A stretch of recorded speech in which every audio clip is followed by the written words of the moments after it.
they're so proactive with their 401ks and their SEP IRAs and their investments in monetary. So why not invest in your health IRA, your health 401k, so that when you become 65 years of age, or if you're lucky enough to retire really early because you've done some really smart things with money, that you're not just turning it all over to pharmaceutical companies and to people like me unnecessarily because you haven't taken that time up front to invest in that part of your life. Hit that like button and make sure to subscribe so that you don't miss out on any of the valuable tips to make you more successful. Investing Secrets with Kevin Attride. Today, I am joined by a very exciting guest. Dr. Mark Holthaus is a dear friend and an amazing physician who's had an incredible journey in not only how he cares for people, but getting to the root cause and helping people to have abundant life. And so, Mark, thank you for joining us today. Glad to be here.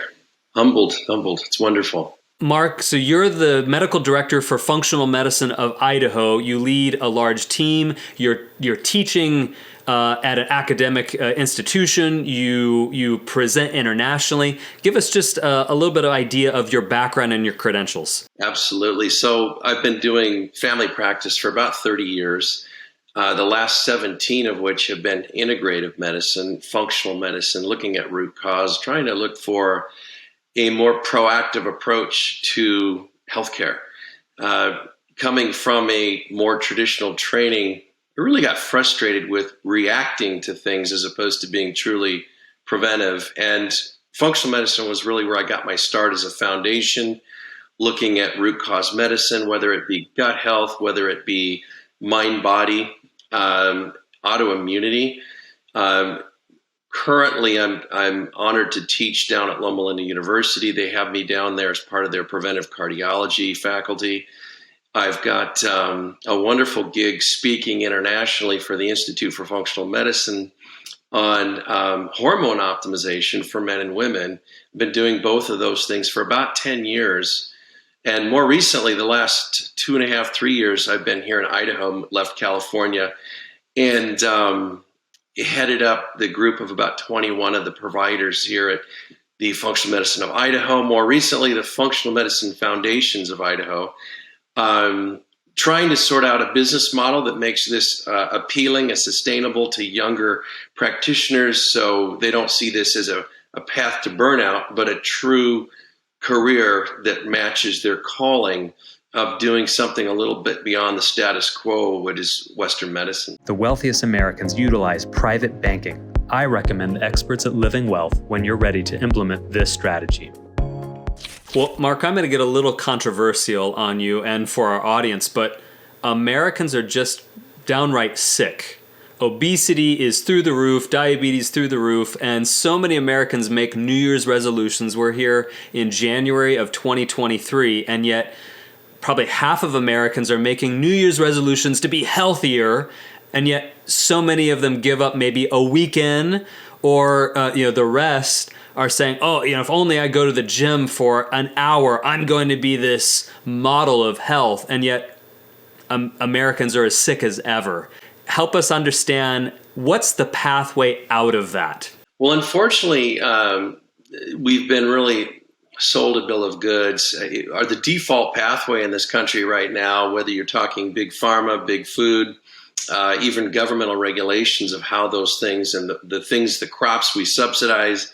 The problem is that we're eating things that are making us sick, and it's difficult to outrun a bad diet. It's difficult to outlift a bad diet.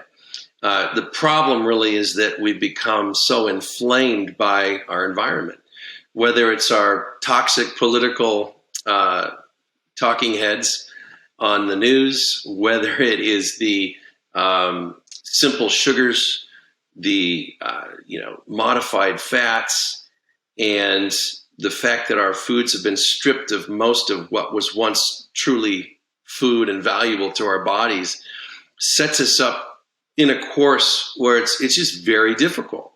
And, hats off to the indomitable spirit of the human creature every year with a new start.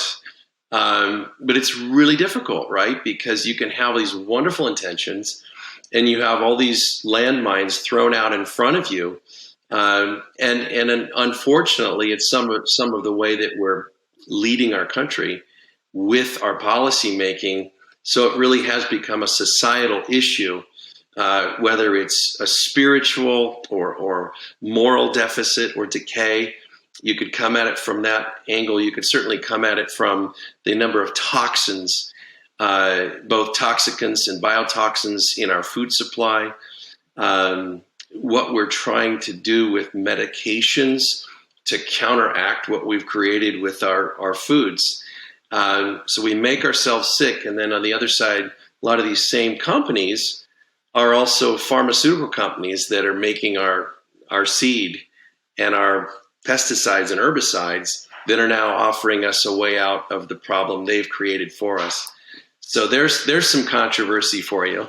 Well, and on that, so we're an investing show, and so this may be over the heads of some of our audience, but we have a very intelligent audience, and if you aren't healthy as a person, if you die early or you're sick all the time, there's no way that you can improve your wealth. Or if you've improved your wealth but you die early, there's very little impact to that. So today we're talking about how can we improve ourselves. We're investing in our own health. And you're a physician. You have decades of experience. You're mentoring providers. You're training up in academic institutions, speaking internationally. But boil it down to us really simply. What are just practical things that Americans, an American audience, really needs to be thinking about, and how they improve their health in 2023? Yeah, there's really two groups of people that I'm seeing now. I kind of see everybody that is still in the thick of it, right? They're working for that paycheck, and some of them have got kids, some they've left the nest. And then the other side are these independently wealthy folks or people that have already retired. They have some expendable income. And a lot of them are interested in this, in proactive care, and they're biohacking all day. And challenging me with questions and what about this, and chasing that new bright shiny thing with anti-aging and things like that, which is a phenomenal area. But really it comes down to a very foundational and very simplistic thing that most of us can do. Eating good sources of carbohydrate, things that are plant-based, avoiding processed carbohydrates, refined grains, eating clean, lean protein sources, and eating a variety of fats from a variety of different sources, minimizing how they're processed. It's when the fats aren't bad. There's all this stuff about seed oils are bad. They're good. Is canola good? Is grapeseed oil, peanut oil, olive oil, avocado? You try to go for avocado and olive oils because in general, those are cold pressed or expeller pressed, as opposed to being heated to high temperature or extracted using organic solvents like hexane from the seed source to get them out. So I try to avoid things like canola. I try to avoid palm oils, corn oils, some of these vegetable oils, soybean oils. Most of the oils, if you look on the first, second ingredient in most products, are going to be canola oils or soybean oils, palm oils, your little trail mix bars. This is the kind of thing you see because it's cheap. And it's been partially hydrogenated, which is speak for trans fats. Whenever you see hydrogenation, whether it's partial or at all, you're eating trans fats, which means you're promoting inflammation, which in functional medicine terms equals premature aging. So let's see, we've talked about carbs. We've talked a little bit about the lean proteins, clean proteins. We've talked about fats. And in there, we've talked about lots of plants. Well, it's not just about vitamins and micronutrients and minerals when you eat plants. Now we've got data that show the fiber in plants the phytonutrients in plants actually do things to our mitochondria, the little powerhouses of our cell, which kind of determines whether the cell is going to live or die, that are favorable. We call this mitochondrial uncoupling, but beyond the scope of this talk. Suffice it to say, it's antioxidative, it's anti-aging, and it's pro-energy. So one of the things I often see, Kevin, in my practice is just getting into these top 4 things. People already say, my headaches are gone, my joint pain is gone, my energy levels improved, I'm sleeping better, my bowels are working better. And sometimes they come in for only one of those complaints and they realize all those other things have improved as well. And it's because of the inflammatory nature of what we call the standard American or SAD diet. If you don't know where to start investing in real estate, I recommend Norada Real Estate Investments. Their counselors are impactful. People are doing red light therapy, infrared sauna and spas. They're finishing with a cold shower each morning when they take their shower. They're doing things like drinking 65 to 70 ounces of water, clean water a day. They're doing things like exercise, finding something that they enjoy. Exercise has really gotten such a bad name. It's important. It's a lousy way to try to lose weight, but it's a wonderful way to prevent depression, diabetes, and to promote lean muscle mass, which makes you feel like you want to hang around longer when you've got a sense of well-being and your body is still able to carry you around instead of you dragging it around. We don't talk a lot about stress management often and having a sense of belonging.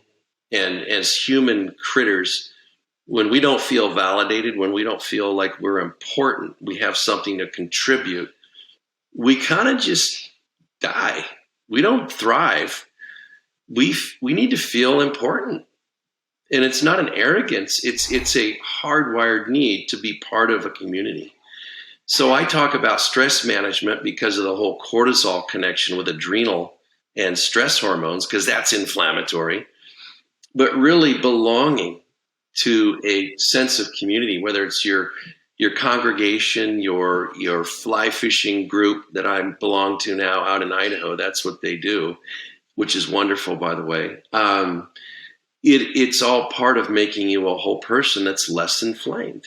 So, Mark, for someone who is an experienced investor, maybe a newer investor, there's always an element of needing to use your mind, because we often talk about not just going after hot tips that your friend told you, but really doing the due diligence, using analysis, and ensuring that you have the right risk-adjusted, inflation-adjusted, tax-adjusted returns.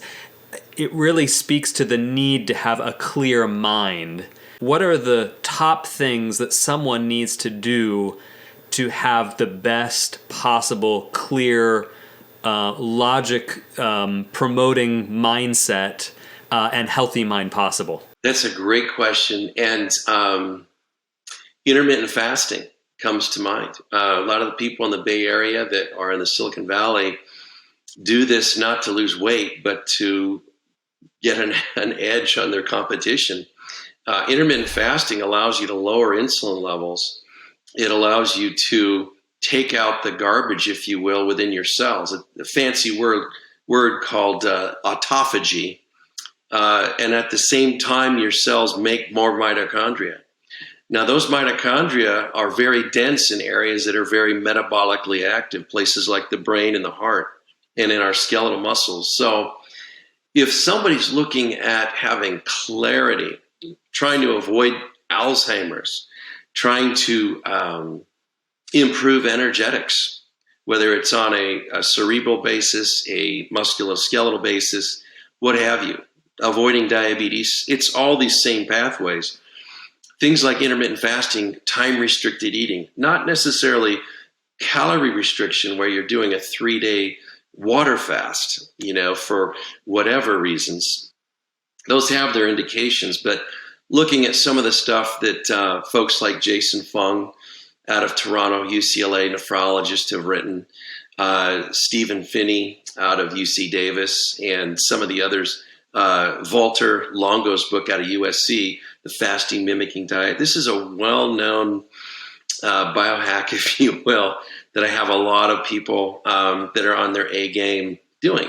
And they come back in and say, wow, not only am I feeling less sluggish, and I'm just razor focused when I go to present or go to do research for a project. My energy, my sleep, all of it's improving. And because it improves detoxification and inflammation and oxidative buffering, your body is less inflamed and you feel less pain. So a lot of folks will come in and say, my joint pain's gone. My headaches are gone. My GERD, my acid reflux that I've been taking Prilosec for is suddenly gone, and I'm still eating gluten. What do you know? Not everyone's gluten-free. But yeah, so I would say looking at not just what you eat, which we talked about earlier with macros, but the way that you eat over the course of a day. There's studies now in rodents and in humans. A lot of this work was out of USC, showing that if you take the same amount of calories and you distribute it over 3 meals over 12 hours, and you take another group with that same amount of calories, same background comorbidities and diseases, and instead of over 12 hours, they eat 2 meals over an 8-hour period, there's a dramatic weight loss, even though the calories are unchanged. So there's something to do with squishing eating into a more compact part of your day, which allows insulin to remain lower, not just through the night, but for maybe 2, 3, 4 hours in the first part of your day till you break your fast with your first meal, that allows us to have this incredible clarity. When the dollar isn't buying what it used to, I recommend McIlvaney ICA for your gold and silver IRA or private collection to hold value for decades. For those who said this is a lot to take in, maybe it's overwhelming for those who don't speak physician, maybe the most important aspect of the whole conversation is for someone who says, I can just do one thing. I can't do a bunch of things, but I'm going to try to do one thing. I'm going to take action on that. And I'm going to try that for the next few weeks and see how I feel. What's that one thing that our audience needs to focus on? Yeah, I would say if I had to, out of the top 10 that we rifled through, simply avoiding refined sugars is probably the single most important lever you can pull at reducing inflammation in your body. Now, one thing changes the way you eat, and yet you're not hungry. You don't have to walk around feeling deprived, but empowered with the knowledge of knowing how to do something just a little bit differently, which has profound effects. It's not really about denying yourself. It's simply making different choices. That's helpful. Well, Mark, for those who might live near you, or for those who are very interested in going far deeper to improve their health, how do they get a hold of you and your organization? Thanks, Kevin, for that. The best way to get a hold is just calling our phone number, which is 208-385-7711. That's the main office, or just looking us up at Functional Medicine of Idaho, and they'll find me. It's been interesting teaching all of these youngsters, these newer practitioners, how to do this. Incredibly rewarding, but it's even more rewarding when a patient comes in, especially those that are motivated to change, because that's really who we see. And they do some of these very basic things, and within 3 months, they've just become this new animal. They come in and so many of the things that they thought they would never experience, they've gotten back again. It's like turning the hands of time backwards. But yeah, we'd love to see them. I've got licenses now in several states: California, Oregon, Nevada, Idaho, and so we do a lot of telehealth and virtual visits in this fashion. Well, and Mark, before you go, maybe you could just tell us Do you have a story of a patient who was an individual who was interested in taking action to change his or her health and really take the bull by the horns to make a difference? So many of those. Thank you for asking. So I had a gal that had Crohn's disease, which unfortunately they're afflicted with a lot of loose stools. And we made some very simple changes with her diet, not unlike some of the things we've talked about today here. We did a little bit of stress management with our health coach. Our RDs worked with her and got her on a food plan that was not a fad diet, but more of a sustainable nutritional plan. And she came back about 3 months into the interaction crying. And I thought, oh my goodness, what have I done? And I was looking at my supplement list thinking, I've given her some horrible side effect. And as I sat there and just listened to her speak, she said, this is the first time in 30 years I've slept through the night without having to get up and having diarrhea. I mean, this poor gal, she was having diarrhea 30 times a day. And to have her come in and say, this is the first time I've slept through the night in 30 years. I think we both cried. We were both just wrecked. And there's this vulnerability, this sacred space that you enter into with people when they allow you into their lives like this. And you go, you know what? It's worth it all. It's worth all the hassles and the bureaucracy of medicine when this kind of thing happens. And we see this, fortunately, it's a daily occurrence here. And so very uplifting, very encouraging and empowering for me to want to continue to do it and teach it. Well, Mark, you've given us tremendous hope, and I just thank you for taking a few minutes with our audience. So Dr. Mark Holthaus, expert healer and improver of health. Just, Mark, thank you for your time today. Oh, it's my pleasure. Thank you. Thanks, guys. And there are more investing secrets that are quite powerful for you to build and maximize your wealth. As a matter of fact, I've created a free guide to help you to be more effective in your investing journey. It's called The Top Investing Hacks the exclusive rich are not telling us. And I want you to take action right now by clicking the link in the description below.